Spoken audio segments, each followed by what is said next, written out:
Hey there, and welcome back to Utility Sports. In today's video, we have a 2023 NFL mock draft. Now, with a lot of movement happening in the order, there's a lot to cover. There's a lot of different changes we can see with this mock.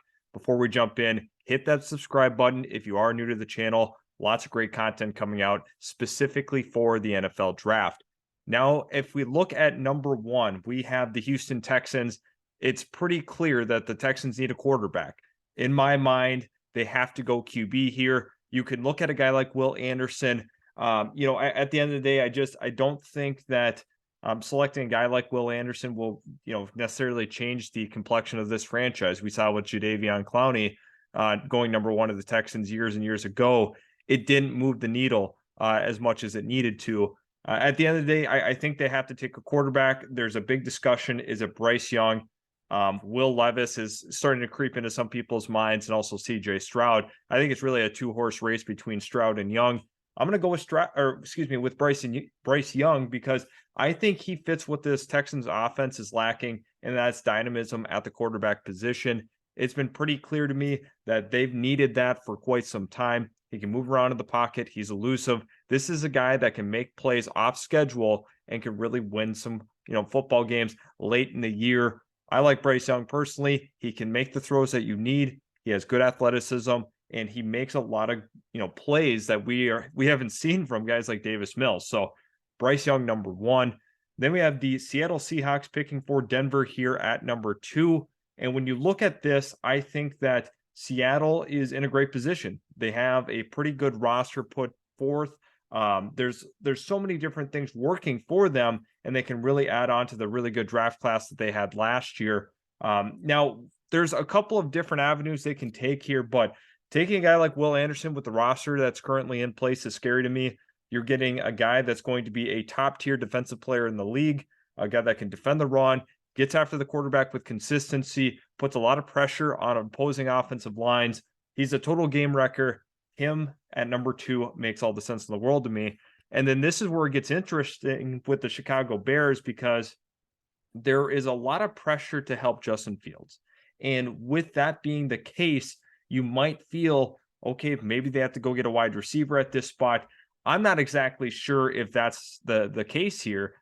Maybe they felt they helped Fields enough by acquiring Chase Claypool in a trade, already using some draft capital up on that. Maybe they end up going with a wide receiver, but I see there being, a point of emphasis in trying to rebuild this defense to its glory. And honestly, I think Jalen Carter makes a lot of sense. The guy is massive. He can move well laterally. He has really, really good strength, not only upper body, but also lower body, is able to disrupt the run. But he is a pass rusher, I think, at the next level that will even be better than he was collegiately.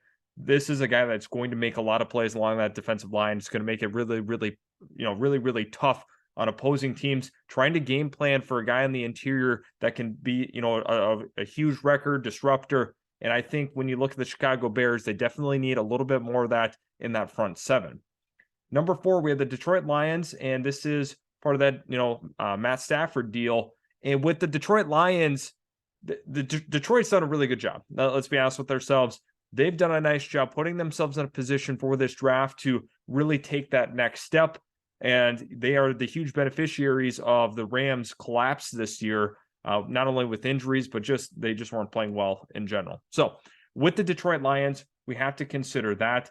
I think this defense still has, ways to go to make some improvements to really start to contend. I thought about Brian Brzee, but I think at the end of the day, I do feel that Myles Murphy could be a nice complement to Aiden Hutchinson, in my opinion. A guy that can really get after the quarterback. Him and Aiden Hutchinson paired together could be a nice duo. And thinking about some of the really good teams in the league, they have guys that can get after the quarterback. And that's what Detroit needs. And I don't know if I would stop there if I were them. I like what this offense has to offer. They're pretty well-rounded offensively. It's just on defense, they've got to make some improvements, especially in that front seven, in the secondary. Couple of tweaks that would make to push yourself forward in contention of that NFC North.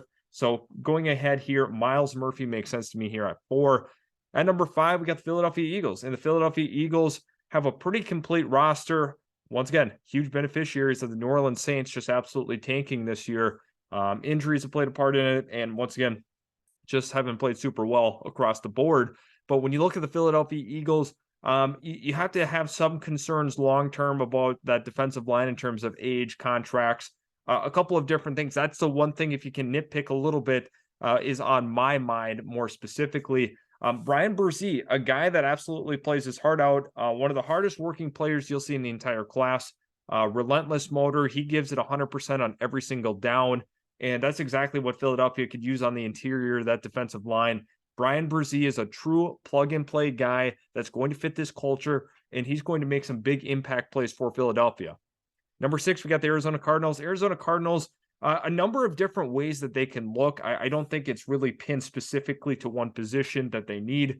You have to look at some guys that are just going to be impact players. Now, quarterback's not, a concern for us right now, nor should it be. But I think that you have to look in that secondary. Kelee Ringo is a big body corner. He's long, lengthy, athletic. He's taken a huge step up the last 2 seasons in terms of overall. This guy can make some plays and he can shut down an opposing wide receiver. He's very comfortable in man coverage. And I think when you look at it here, Ringo could be a nice asset to this secondary. And now we follow it up with the Indianapolis Colts. Indianapolis is in a huge need for a quarterback. And once again, we take a look at who has fallen to this point. CJ Stroud, the pinpoint accurate quarterback that can make all the throws that you ask him to on a football field. And with that being said, I think Indianapolis pairing CJ Stroud with Jonathan Taylor, Michael Pittman, that's a really, really good offense there. An offensive line that's still working through some issues, but to me, CJ Stroud makes some sense. Number 8, we have the Las Vegas Raiders.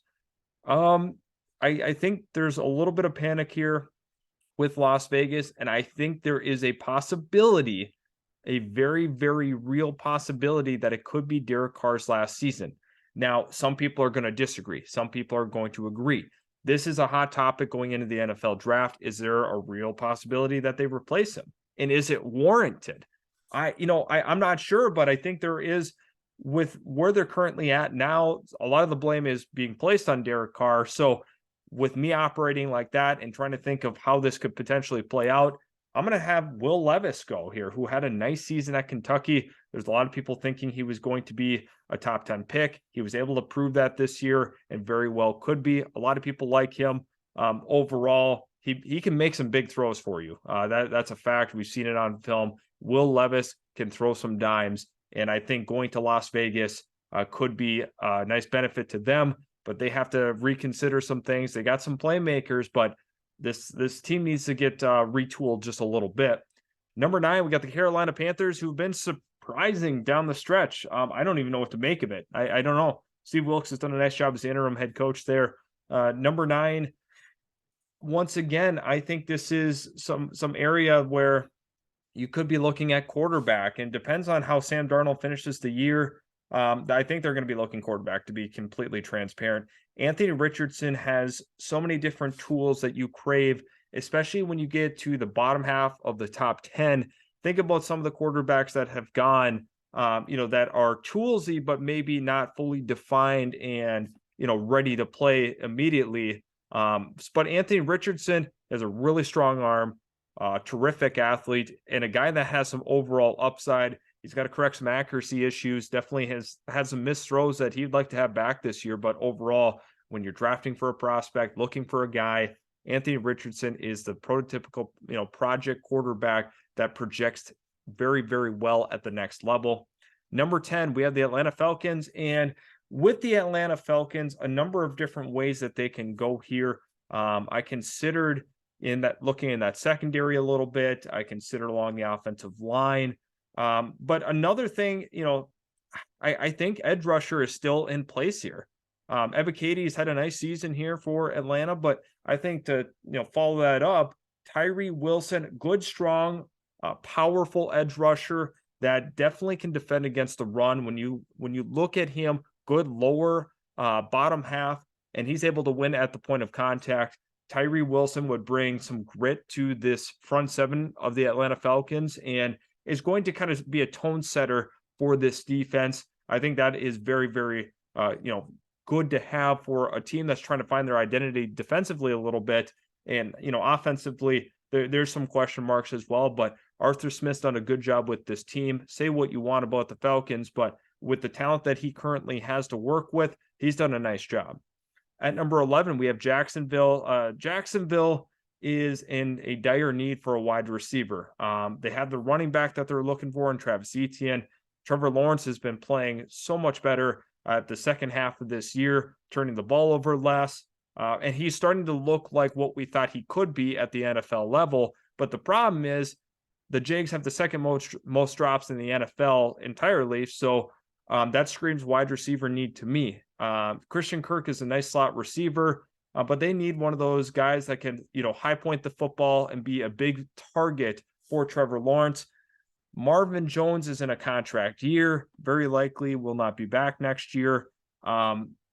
Zay Jones has had moments for, the most part so far this year. I'm going to go with Quentin Johnston, a hot name in the draft community, 6'4", good athlete, does a nice job high pointing the football and runs pretty good routes for his size. I think Jacksonville would be wise to select a wide receiver. They need to continue to help out Trevor Lawrence. They have some pieces in place, but obviously defensively, there are still issues as well. I think wide receiver should be a priority here at 11. At number 12, we have the Houston Texans, and kind of the same issue here. There needs to be another playmaker in this wide receiving core. Things were a little bit rocky with Brandon Cooks this year. Nico Collins is a long-term guy, hopefully for them, but they could use another playmaker in that core. Couple of guys that really come to mind here, Jordan Addison, Jackson Smith and Jigba. Really those are the two I'm down to at this point. But I think when you get to the point of the combine and everything, I think Jackson Smith and Jigba is going to, impress people once again, remind us, how good he was. If you think back to last year, that guy was an absolute problem, dealt with injuries all season long. And I think he could very well vault himself into the top 12. And I'm going to go with him there. So overall, Texans get another playmaker and to, really help out the development here of their new quarterback. When you kind of look at it, I think it makes sense with Bryce Young and you pair him with Jackson Smith and Jigba. This could be a good team. Now at 13, we have the Pittsburgh Steelers. Pittsburgh, definitely issues along that offensive line. Just not the efficiency they were hoping for on offense. A little bit of a mess there. Najee Harris took a step back this year in terms of efficiency. It was even worse. But this is a team that I believe in the overall core and what they're trying to build. However, Peter Skoronski, great value at 13. Absolute steal of a value. Fantastic pass blocker. Sometimes plays a little bit high, lets guys get below his pad level. But overall, if you're looking for a guy that's going to win with power at that tackle spot, has some issues with, a couple speedier guys off the edge. However, I don't have a real concern about him going to the next level. Peter Skoronski has been a big time player at Northwestern, and I think that really should translate to the NFL. Number 14, we have the Green Bay Packers. Green Bay, I think, a lot of people are going to want to see the Packers go with a wide receiver again, potentially to complement Christian Watson, who's having a big season. A lot of credit to the Packers organization for taking a chance on a guy that was a dynamic athlete, 6'4", terrific athlete overall, and he is definitely proving dividends, but there's a lot of question marks heading into the offseason with Aaron Rodgers. We don't really know. So operating that under that idea that, maybe he's not back and Jordan Love's the guy next year, you want to make sure he's protected. And you're also looking for good value here at 14. Not only are you trying to draft on Team E, but also you need to have a guy that's, just going to fit this culture, fit this team. Paris Johnson Jr. is my guy here. Good tackle, very, very solid, steady offensive tackle, projects nicely in the NFL. And I look at, some of his traits are definitely, exciting. I think he's a little more raw than Skoronski, but I think he offers a little bit more upside potentially. So the Packers are getting a good one here and doing what they do best, drafting some good quality offensive linemen. They've had to rotate through some, over the years, lost some to free agency, but overall, I see Paris Johnson being a good contributor for this line. And speaking of line, we go to the Detroit Lions. They're in a position here to continue to build up this defense. Cam Smith was a guy that really jumped out on tape to me when I watched him. He flies the ball really, really good at, pursuing guys that are in front of him. If you think about closing speed, this is one of those players that you're watching short area quickness. Cam Smith provides that for you. Pick number 15, getting a quality corner like this to pair with Jeff Okudah long term. This defense has some really good upside with the current pieces on roster, plus what they could net in this draft.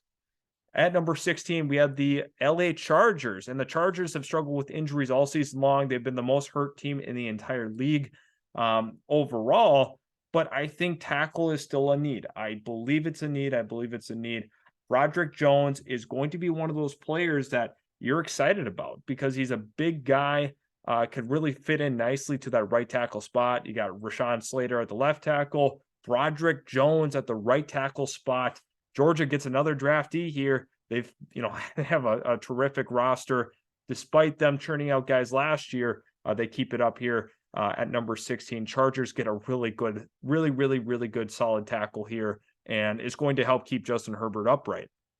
Number 17, we have the New England Patriots, and no other way of doing this pick other than staying by the New England way.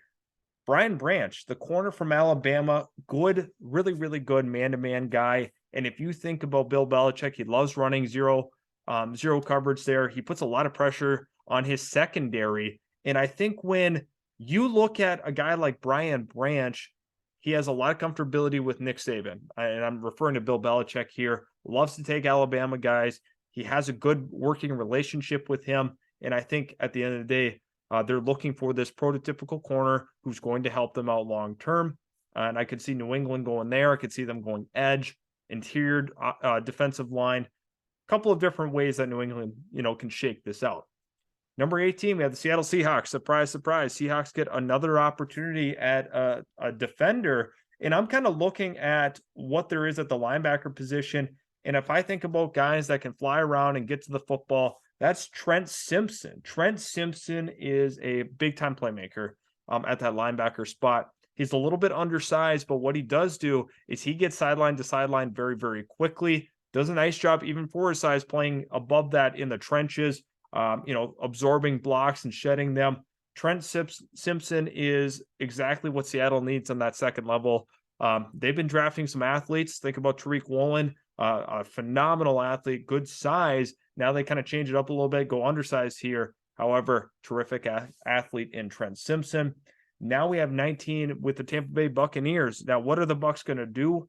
I don't know. I mean, when you look at the quarterback position, is there a chance that they take a guy like Tanner McKee or Bo Nix? I just don't see that being the case here in the first round. I'm not exactly sure what their plans would be. But at the end of the day, I do know this. They would be looking potentially at a tight end. Cade Otton is not a guy I project as a top tier, tight end. I don't see him being even a top 20 tight end. But what I do see is an opportunity to take a guy with great value here. Michael Mayer has been an absolute nightmare for defenses to cover, linebackers, corners, safeties. It doesn't matter. He wins his one-on-ones, and he is a quarterback's best friend. So going here to Tampa Bay, big steal for the Bucs at 19. Following that up at number 20, we have the Tennessee Titans, who lack a little bit of playmaking on that outside there. And Jordan Addison is sitting right here for the Tennessee Titans, with the idea that Treylon Burks and then you have Jordan Addison. This is a nice duo for the future. At the end of the day, I think this Titans offense could be so much more dynamic, adding a second piece at that wide receiver room. 21, we have the New York Jets. New York Jets, it wouldn't surprise me if they look defense. Nolan Smith is good value here, but I think they could be looking at that linebacker room. Couple of guys that, are definitely in the area. Drew Sanders, I think he's the epitome of what the Jets are looking for, a really tough, hard-nosed linebacker that's going to be a sure guy in that second level, in that linebacking unit. Drew Sanders has had a phenomenal season with Arkansas and has definitely put himself on the map this season. And I like him going to the Jets. He kind of fits what Joe Douglas is looking for, for this defense. Perfect matching here at 21. Now at 22, we have the Commanders. And the Commanders here, I think there's an opportunity. I really do. When you're looking at the corner room, a couple of guys that stand out, and I think you're going to see a little bit of a run here in the 20s on these corners that are kind of second tier guys. Definitely some names that you want to keep an eye on are like guys like Eli Ricks, who definitely project well at the next level, but Jalen Jones is on the radar. I think if you put him into that secondary with the front seven that they currently have, this is going to be a tough team to go up against. Jalen Jones is a playmaker, knows how to break on the ball, and definitely can be a true impact guy in this NFC East, which, it's kind of an uphill battle for the two teams we're looking at here, because you got the Cowboys and the Eagles in the division that have been super tough this season. Number 23, we got the New York Giants, and the New York Giants here have to get a playmaker on the outside. There's no doubt about it. And what better guy to grab than a guy like Josh Downs or Jalen Hyatt, two guys I'm extremely high on. It's tough. It's very tough, but I'm going to go with Jalen Hyatt. When you look at Jalen Hyatt, his explosion with Hendon Hooker, the guy is a touchdown machine. He's a playmaker. He's a guy that does a lot of different things well, good route runner, and knows how to, create explosives. And that's what you're looking for in this league, guys that can create those explosive plays. And that's exactly what Jalen Hyatt did all season long. Now, the next one here, we got the Denver Broncos. Denver is going to be looking for some pass rushing help. I know the tough part is this defense has been so good, and it's tempting when you're looking at everything that's on the board. There's a lot of edges that slipped, here. I also think there is, some value here in getting another playmaker. But it's tough for me. It's tough. But a couple of guys that you have to keep in mind are Nolan Smith, great value at this point. But at the end of the day, I don't know if that's going to be the course of action here. I think, Anton Harrison, the tackle, you can either put him at the tackle spot or you can kick him into guard. This offense definitely needs some help. They haven't been able to put up points. Part of it's just, Russell Wilson struggling. It's the wideouts creating separation. It's the offensive line protecting. Anton Harrison is going to help out here in a big way. And it's very tough not to select Nolan Smith there because of the value, but Anton Harrison is going to move the needle for this Broncos team. 25 here, we have the Baltimore Ravens, and the Baltimore Ravens, are in a position where they have to get a playmaker. They got to get another guy. When you have Rashad Bateman coming back next year, I want them to continue to build up on that wide receiving core and give Lamar Jackson as many weapons as he can get. Josh Downs, he has exploded onto the scene so far this year, and I had been mocking him earlier in my first round mocks, and it's starting to pay dividends because now we're starting to see that across the board, that universal recognition that Josh Downs is a true playmaker, definitely an elite guy in the slot, phenomenal speed, great acceleration, short area quickness, so much to love about the package that he brings. 26, we got the Cincinnati Bengals, and now the Cincinnati Bengals, I think, could be looking in that secondary. I really do. Joey Porter Jr. and Christian Gonzalez are two names that you need to keep your eye on, but Joey Porter Jr., the more dynamic corner, a guy that I think is going to be one of those mainstay guys for quite some time in Cincinnati. They need some help there. There's no question about that. Offensive line, I've also thought about at this spot, but Joey Porter Jr. is a true playmaker and could definitely help out this Bengals secondary. Following that up at 27 is the Dallas Cowboys. Now, there's a couple of different ways that they can go here. I don't think they're necessarily stuck or have to take, a certain position, but I could see there being, a pathway where they look at that offensive line. I think they could think long and hard about that. If we look on the interior, Osiris Torrance is a phenomenal guard, arguably, one of the better players in the draft, just pure players. He's a big dude, could be a road grader for this offense. And I think Dallas has a history of drafting some offensive linemen when they feel there's value. And I don't see that changing here at the guard spot. Once again, I could see them going a lot of different ways, but I think at 27, they're going to stick with Osiris. 28, we got the Kansas City Chiefs. Kansas City Chiefs are sitting here. There's a lot of players I like, though. Nolan Smith is still here, and it's tough not to go with him. Great value. Had some injuries this season, but when you look at the total package that he is from an actual physical standpoint, Some of the burst plays that you've seen on tape, his upside is tremendous, and he continued to grow with his time at Georgia. And I think that it'd be the same case here for Kansas City. Now we have the Minnesota Vikings. Minnesota Vikings, oh boy, that secondary is a disaster. Selected Andrew Booth last year. That was a tough experiment. He's hurt for the entire season now. I think a guy like Garrett Williams or Christian Gonzalez, who has definitely put his name out there for sure. But, Garrett Williams, he's long. He's not a phenomenal athlete, but he is really, really good at jamming up receivers and, knocking them off of their course. So I think Garrett Williams would be a phenomenal guy to add to the secondary. It's tough with the Vikings because this defense needs a lot of help across the board. I could see them going with another edge as well. They've had some good production from their edges, though. Danielle Hunter, and when you look at what they have brewing currently, I don't know. With DJ Wanham, Danielle Hunter, Zadarius Smith, it's a good group, but I think they could maybe look at another one potentially. Now with the Buffalo Bills, now this might be a little bit of a hot take here, but Bijan Robinson, you're not going to get many opportunities at guys like him, and especially if you're Buffalo, adding that to the current team they have would be dangerous.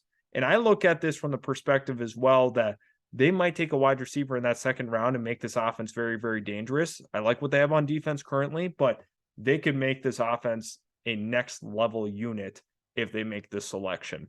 When you think about the quickness that he has, the elusiveness, the ability to even run over a guy, he's the total package at the running back position. At 31, we have the Philadelphia Eagles get another chance here to improve that secondary. And I think when you look at Antonio Johnson, he is a baller. Coming out of Texas A&M, this is going to be a perfect plug-and-play fit. He's an impact guy right away the second he steps on the football field, and Philadelphia concludes the first round here with that selection. Overall, that was a lot of fun to kind of look at what's, kind of currently shaping out for the mock. And there's a lot of playmakers here. There's a lot of guys that are going to be big contributors. Let me know in the comment section below, who is your favorite prospect in the entire class? I'd like to see what your guys' thoughts are. Thanks again for stopping by, and we will catch you in the very next Utility Sports video.